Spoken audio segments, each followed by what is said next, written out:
I'm done with this. I can't be done. I mean, you know what I mean, like mentally, well, because mentally I'm still there. I still have a lot to do. And I'm just unmotivated to do all that.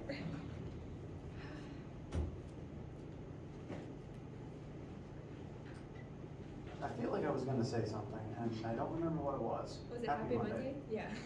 There is that. There is that. Yes. And on behalf of the school, I apologize for the stressful season. If it helps at all, we won't have anything for this class on Friday or Monday, because I'm just declaring that now.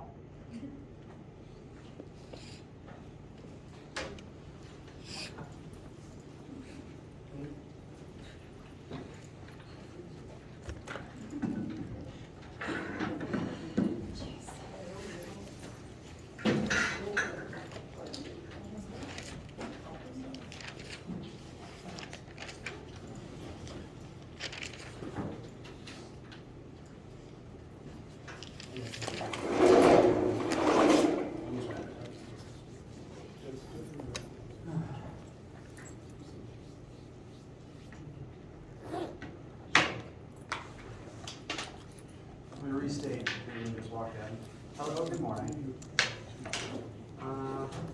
This is the week of our test 2. Test 2 will be given the 14th through the 17th during lab time, which means that this lecture session will be entirely dedicated to answering any questions that you guys have about homework, test studying, etc. You can take the test during any lab slot this week, that is Monday, Wednesday, and Thursday at 1:30, or alternatively Tuesday at 8 a.m. Any slot is available to you. Now, once you have taken the test, you're basically done for the week. So if you do take it this afternoon, lecture Wednesday would still be test review, and so you don't really need that if you've already taken the test. Furthermore, there will not be any lecture on Friday the 18th, nor will there be lecture on Monday the 21st for this class. I know you guys already have enough going on, in addition to me trying to cram the test in this week, so at the very least, take those days off. Monday the 21st, well then, I won't see you that day. There's also no lab the week of Thanksgiving, so at least for me, you have all of next week off. We will reconvene Monday the 28th to give back the graded tests, learn a little bit about sound and waves, and transition into exam review. So that'll be the week of November 28th through December 2nd. We also have lecture on Monday the 5th. So over those 4 days, we will wrap up all of those things that I just mentioned. Exam season begins Thursday the 8th. This class's exams are either the 12th or the 13th. The end is in sight. The end is technically less than a month away. How do you guys feel? Valid. There's a lot of emotions.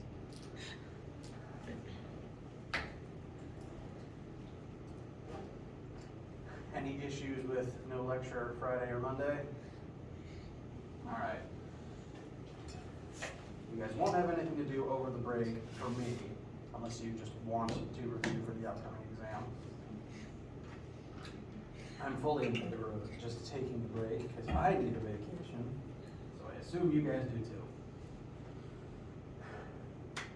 So, main article then is the test, and also the Chapter 7-8 homework as well, because I'm hoping that you're finishing out that up around this time to help study for said test.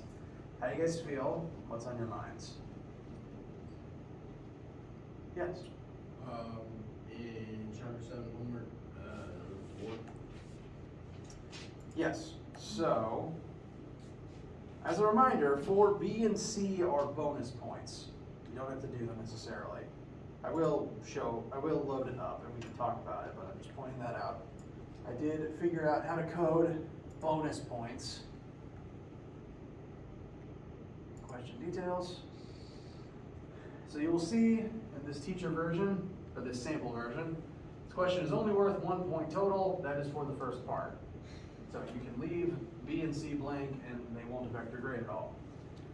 They're interesting practice if you find yourself with the time and want the challenge, but not required. Now the part A, which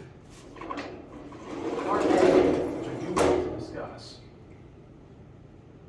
is a centripetal force question. I have that.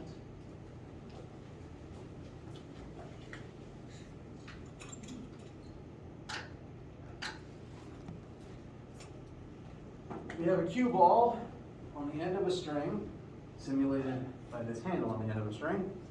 And as it is being spun around in this conical shape, it is orbiting at a radius from a central point. That central point is technically here. The flat disk that makes up the bottom of the cone is, I guess, the orbital plane, if you will. And what makes this slightly different from if you were spinning it fast enough to just have it going in one plane, say above your hand, what makes this situation different is that the centripetal force, as usual, still points towards the center of the circle, but the tension in the rope is not only the centripetal force in this case. Because notice, the rope itself is up here, but the centripetal force required is down here, pointing towards the center of the disc. What this means is the tension in the rope has both an X component and a Y component. The X component of that tension is the centripetal force, because that is the part of this force that is pushing towards the center of the circle at all times. Meanwhile, the Y component of tension is combating gravity, and that's why the cue ball isn't falling.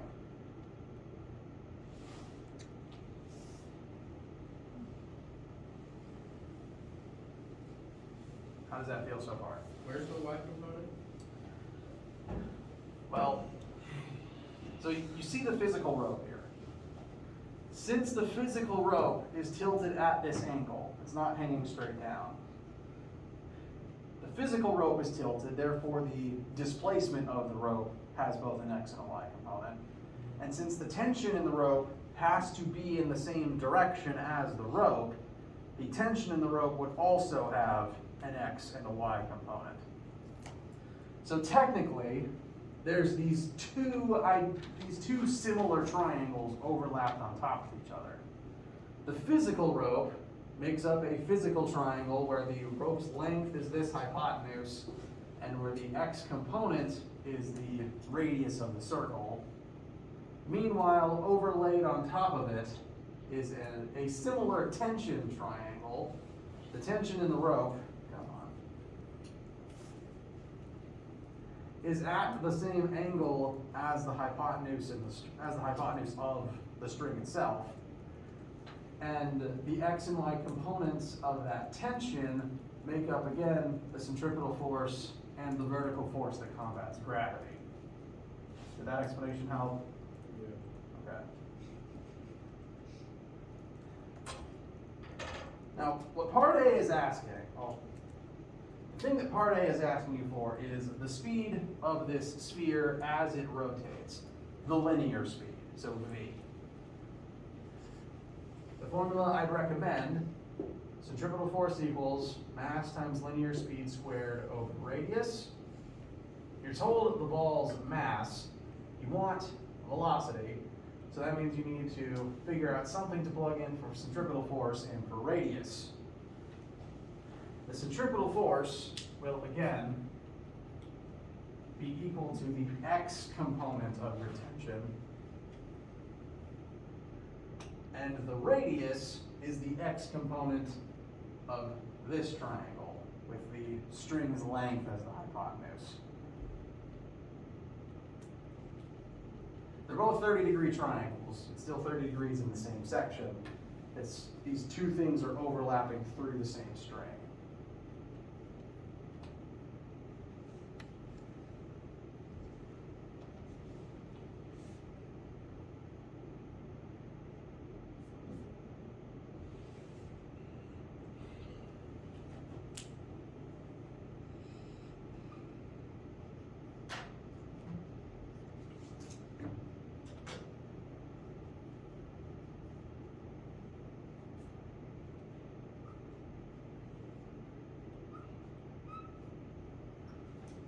So I'd recommend using these two triangles and these two trig statements to solve for R and Tx, which can be plugged in here for R and Fc.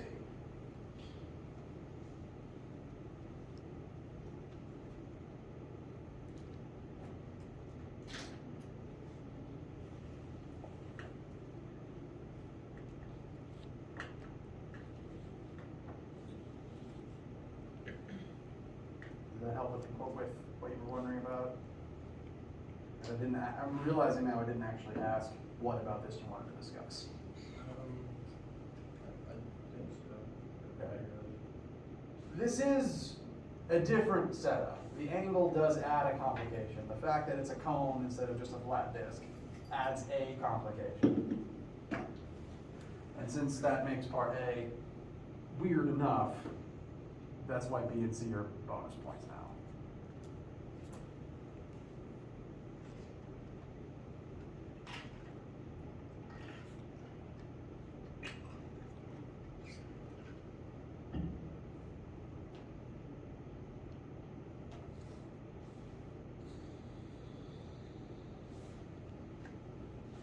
So do you know M in the equation? Yes. Wait. Yes. You're told 0.5 kilogram ball. Bless you.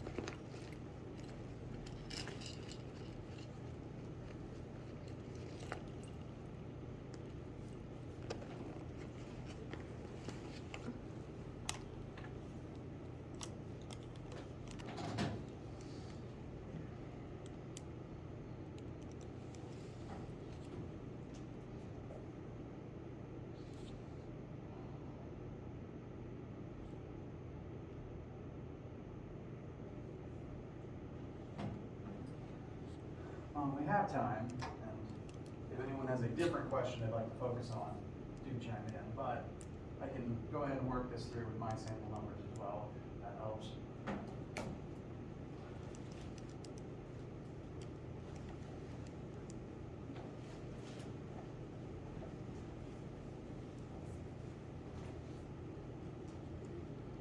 So, again, examining the forces, the only X force present to act as centripetal force is the X component of tension. So Tx must equal centripetal force. It is the centripetal force. Meanwhile, in the y-axis, the ball is not accelerating up or down.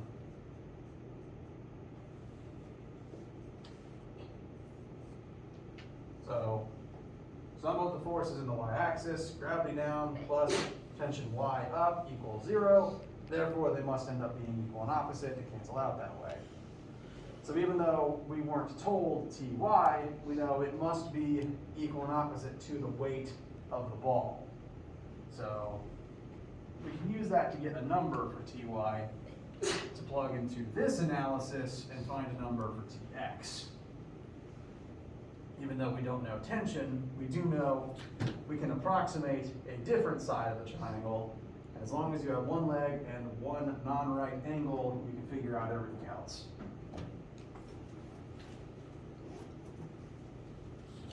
So in approximating Tx, Ty is going to be the ball's mass times the value of 9.8. So the y component of tension must be 4.9 newtons. I think that'll be the same for everybody. Yes, it will be.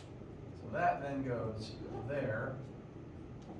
4.9 times tan of 30 equals Tx, which in turn equals Fc. So that'll be what we plug in here. Meanwhile, for the radius term that we need, the radius of the circle is going to be the bottom leg of this physical length triangle. So, again, the triangles here are overlapping. So this is the separated version. Over there shows how they overlap. Two different vectors existing in the same space. R will equal 1 times sine of 30.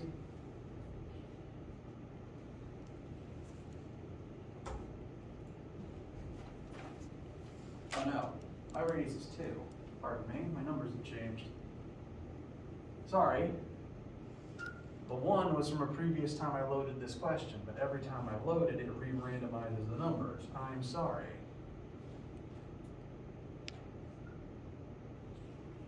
My hypotenuse is 2 long, not 1 long. Sorry. So 2 times sine of 30, that'll correct the answer.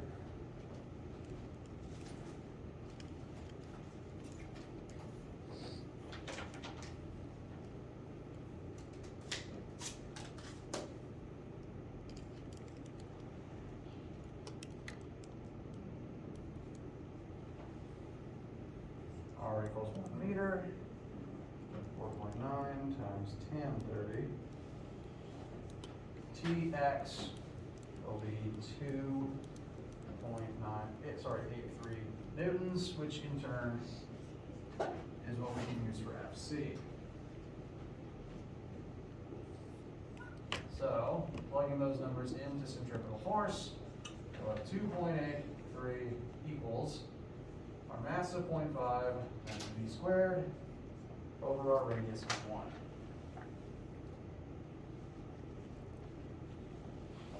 To square that, and that does give me a final velocity of 2.38, which is what the answer should be for my one randomized number. The only red number here in the initial premise is just the length of the string, actually.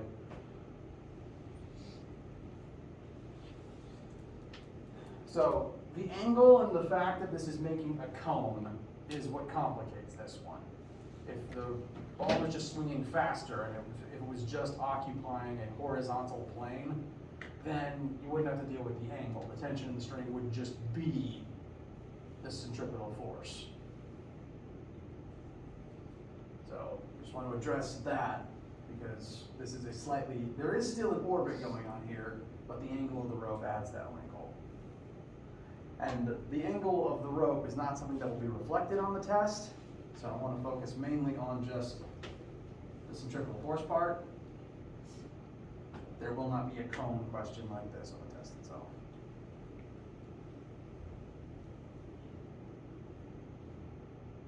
You're not done with trig, but this cone won't be present.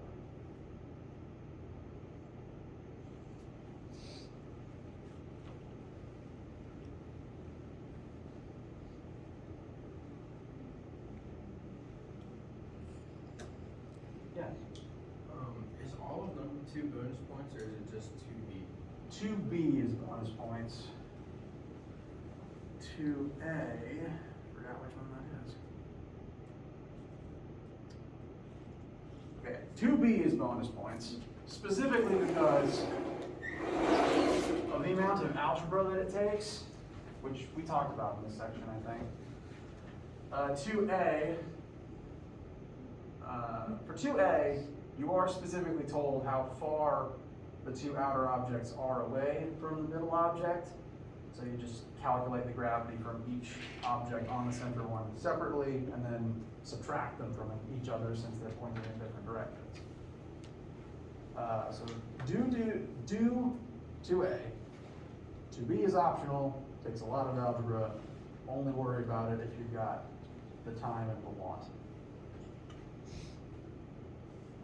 Question?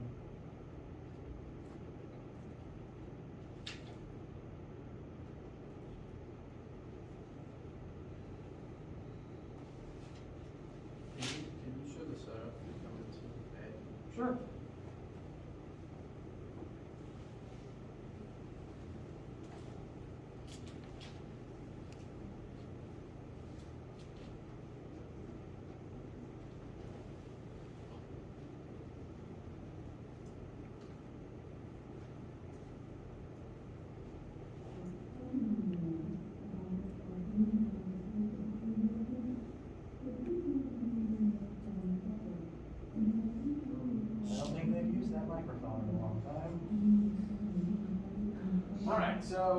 draw what's physically happening and I'll demonstrate again. You're originally told about two objects, each of a different mass, and each some distance apart. You know the mass, you know the distance, and you're told that a third object is placed dead center of the two. It has its own different mass, so you do know M1, 2, and 3, and since sphere number 3 is dead center of the other two, its distance from either of them is half of the number you were first told. That is important.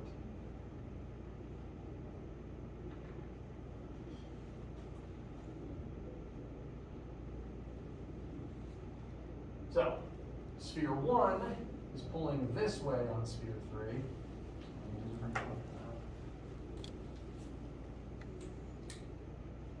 Sphere 1 pulls that way on sphere 3. Sphere 2 pulls that way on sphere 3. They're working against each other. We need to determine what those two forces are and figure out what the difference between them is to determine the net force, which direction and with what magnitude of force sphere 3 is going to be pulled. Now with my sample numbers, object 2 has more mass than object 1, so it's going to create more gravity, it's going to win this fight. We know it's going to drift rightward, the way that I drew this.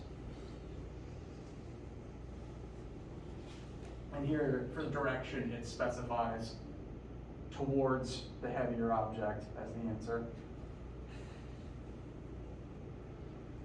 But in order to figure out the magnitude, we have to figure out what that force is so that we can subtract the two from each other.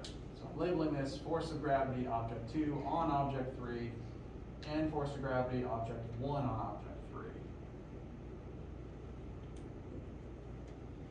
Those two forces will need to be calculated separately using the one gravitational formula.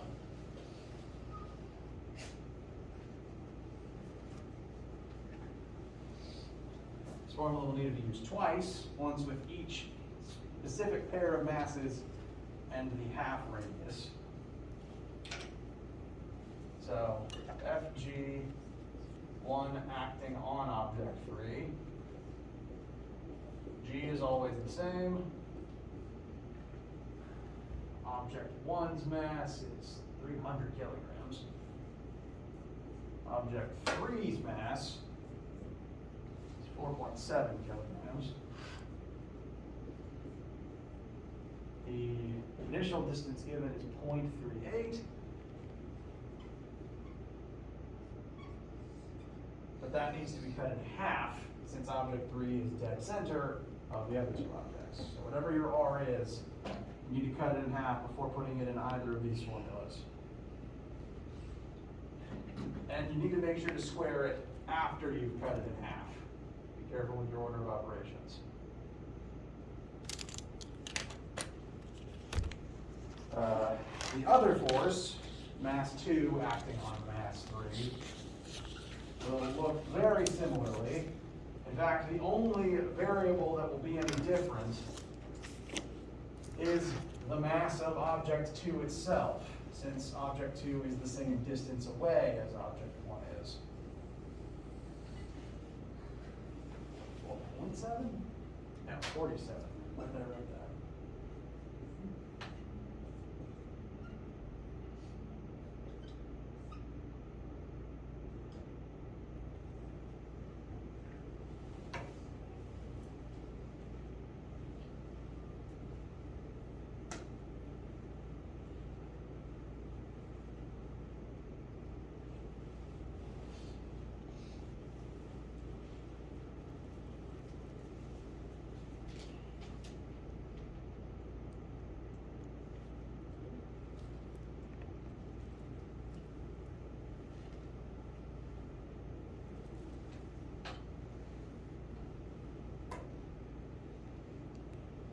So the two forces should be 2.61 times 10 to the -5 newtons. First one I found here points to the left. Meanwhile,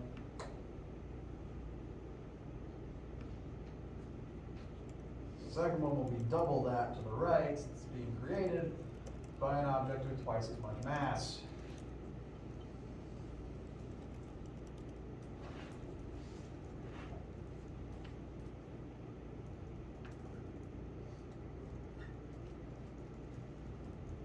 So these are the two separate forces operating in opposite directions. This is why they need to be subtracted from each other to find the total. And interestingly, since my randomly generated sample numbers have mass 1 and mass 2 being literally 1 and 2 respectively, like the second one is double the first one, the force basically gets cut in half, because the bigger one is twice the smaller one. So that's just a weird quirk of my numbers right now. That's why the answer lists 2.61, but not because it's the same as, not because it's just only the force from the first object on the third one. That's because when you subtract this from this, you get 2.6 anyway.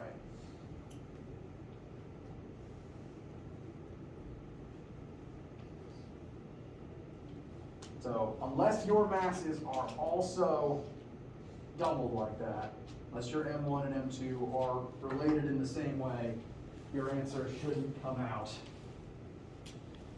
like mine did in the coin test.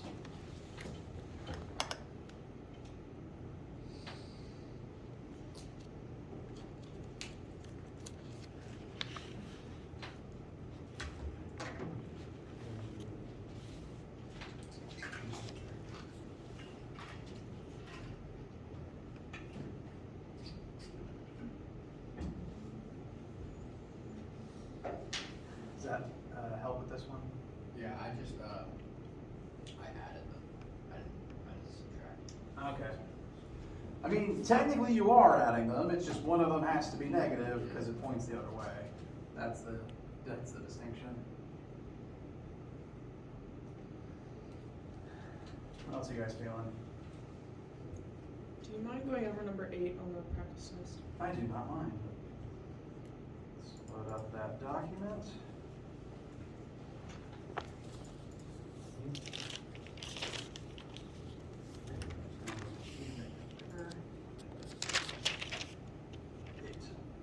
All right, so 8 is angular kinetic energy and angular momentum, which is the last thing we covered, so automatically it's the newest, weirdest, freshest thing in your minds.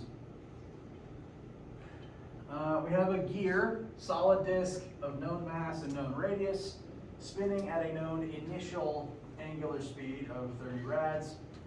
When it slams into a second larger gear, bless you, also of a different known mass and radius.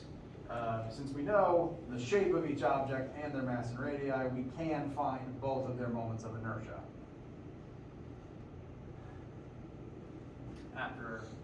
After they do successfully mesh together, they will rotate together at some unified final angular speed. So this is basically an angular inelastic collision. This is like the arrow sticking into the log and they both move forwards but very slowly now. The momentum that the first one brings into the collision is now being split across both of them. First thing we've been asked is, based on angular momentum, at what rate will the two-gear system rotate after this collision? My work here, which if it's blurry I can rewrite it, is comparing total angular momentum initial to total angular momentum final, same as we do linearly. Initially, before this crash, there is just the first gear rotating by itself. So that would be gear 1's moment of inertia times gear 1's initial angular speed. Shown here, the formula for moment of inertia of a solid disk, I know this from memory, but I'll show the slide.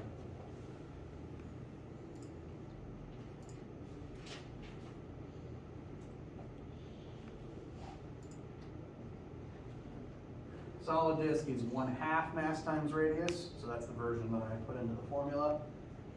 Although interesting, the 1/2s all cancel, so it doesn't matter that much. So for I, this whole bit here is I, 1/2 times the gear 1's mass, which is 5 kilograms, times gear 1's radius, which is 0.5 meters. So this whole bit here is the moment of inertia for gear 1, and then times gear 1's initial angular speed of 30. That's the entire initial side. We know everything on it. We can figure out how much momentum was in this system before anything changed. After the crash, after the gears meshing into each other, this initial momentum is now split across two different spinning objects. So we've got gear 1's final momentum and gear 2's final momentum. Each of their respective moments of inertia times the shared final angular speed. Gear 1's moment of inertia is unchanged because its mass didn't change, its radius didn't change, and its shape didn't change. So the same 0.5 times 5 times 0.5 squared goes in that slot. And that's being multiplied by the shared unknown final angular speed. Gear 2, we need to calculate its angular speed.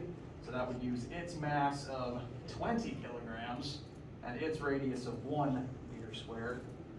Same formula, just different variables for that gear. That moment of inertia, again multiplied by the shared final angular speed.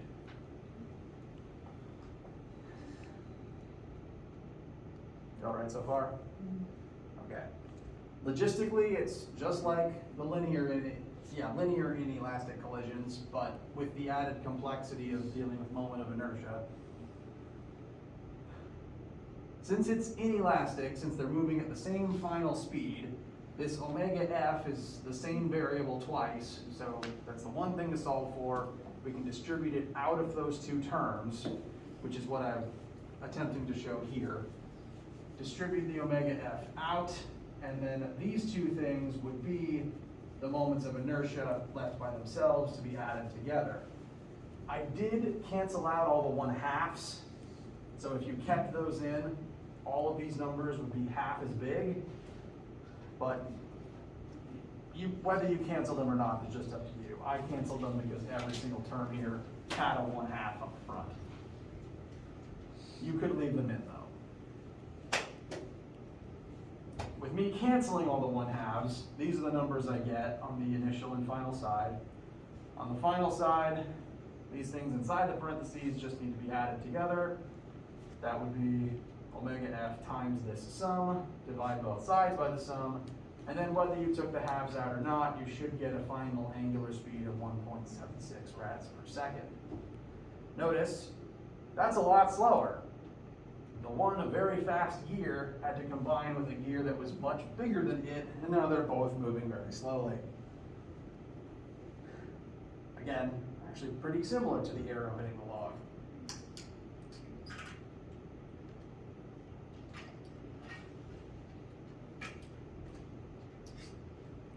Questions about part A?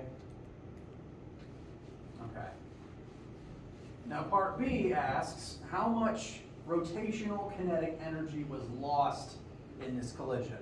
Much like linear inelastic collisions, kinetic energy will transform into other states as objects slow down. Momentum's conserved, but kinetic energy is only conserved in elastic collisions. This means that if we find the initial kinetic energy, which would first be the KE of just gear 1's initial data by itself, that would give us a certain amount of energy. So this formula here is initial rotational kinetic energy. That's equal to 1/2 times gear 1's moment of inertia times gear 1's initial velocity squared. Moment of inertia is the same as before. The initial angular speed is the same as before. It's just now that variable is being squared in this formula. And that tells us gear 1 had a certain amount of energy in it before this crash. So this is the initial side. This is how much energy there was before anything happened. Afterwards, we now have two different moving objects. So this is two separate kinetic energies of gear 1 and gear 2 afterwards. Moments of inertia for each one are still the same as in part A, so you can copy what you put for I's before directly over. Nothing's changed there. But since this is now the kinetic energy formula, there's an extra 1/2 on the front, and the omega final is being squared in each one. You already found omega final in part A, so this final speed is now going in for the final angular speed here. These two separate kinetic energies will add together to tell us how much KE is left after the crash. It's not a lot, comparatively. Then, once we have this number, 16.486, we can subtract it from the initial total to tell us how much was lost. Much like in linear collisions, inelastic collisions lose a lot of energy because sound is created, heat is created, friction happens, things warp and deform. So that energy is now in non-kinetic forms. How does that feel? Good. Thank you. Well,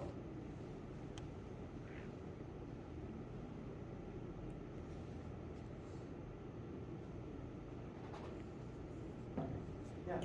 How many questions is the test? 8. First page has 2 short answer concept questions. I'm not expecting I'm expecting like maybe a sentence and not even a complete sentence. You don't have to bother with that for me. That would then leave 6 math questions. And again, each one does list the number of points that it's worth. Points are awarded for every single thing you do, and there's more than 100 points to earn, as last time.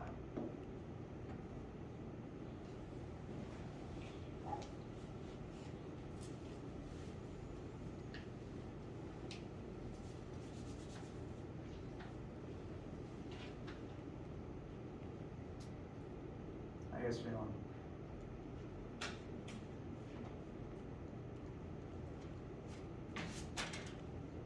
Additionally, as before, I wouldn't give you a test or a question I didn't think you were ready for. And I've weighted all the I've written the questions so that the point isn't that they take forever. The point is just to see what you know and see what you can do. Yeah, present it in ways where you can write out all your logic and get all the points you can. I think that was the last point.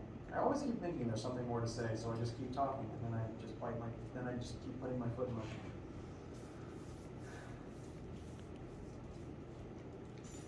So I think you guys are gonna do fine. You guys did really good on test 1. Test 2 is weirder, because now we're talking about energy and rotation and stuff. But you guys have been working hard, and I think you're gonna do great. Yes? So do we have another homework, like after Thanksgiving, we're gonna have? It'll probably be, yes, but it'll be a short one. Okay. It'll just be like the 3 or 4 questions of stuff that we might talk about, that we will talk about sound and waves Okay. for 1 or 2 days that week after Thanksgiving. And where's that calendar?